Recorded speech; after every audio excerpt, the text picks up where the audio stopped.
ચોપડી પાસ સુરમા ભોપાલી ગૃહમંત્રીએ અને ગુજરાતના ભૂપેન્દ્રભાઈ પટેલ મુખ્યમંત્રીએ એક માણસે ગુજરાતની જનતાને એવી અપીલ નથી કરી કે મહેરબાની કરીને દારૂ, જુગાર, પ્રોસ્ટિટ્યુશન, ચરસ, ગાંજો અને ડ્રગ્સના ચારે ચડતા નહીં. એક અપીલ નથી કરી.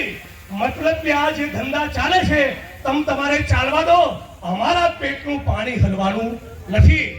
તમને જાણીને આશ્ચર્ય થશે, આ જ્યારે અમે લોકો ઢીમાં પહોંચ્યા અને દારૂ ડ્રગ્સનો મુદ્દો ઉપાડ્યો ત્યારે મારા પોતાના મનમાં એવું હતું કે આપણા ગુજરાતમાં 50,000 લોકો એ ડ્રગ્સ નેતા થઈ ગયા.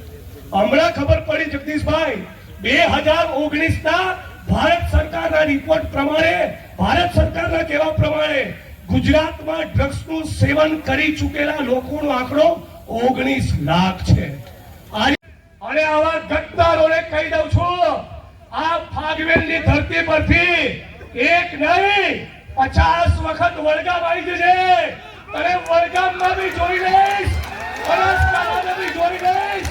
અને મારામાં શ્વાસ છે ત્યાં સુધી સંઘીઓ તમને દેશના ખૂણે ખૂણે જોઈ લેવાના છીએ.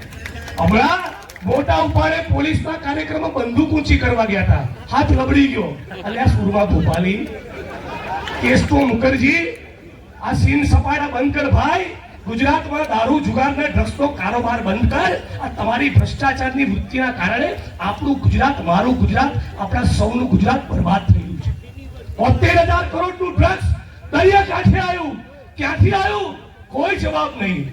સારા કોલેજ, યુનિવર્સિટી, હોસ્ટેલોમાં ડ્રગ્સ પહોંચી ગયું. કેમ પહોંચ્યું? કોણ કમાય છે? એનો કોઈ જવાબ નહીં.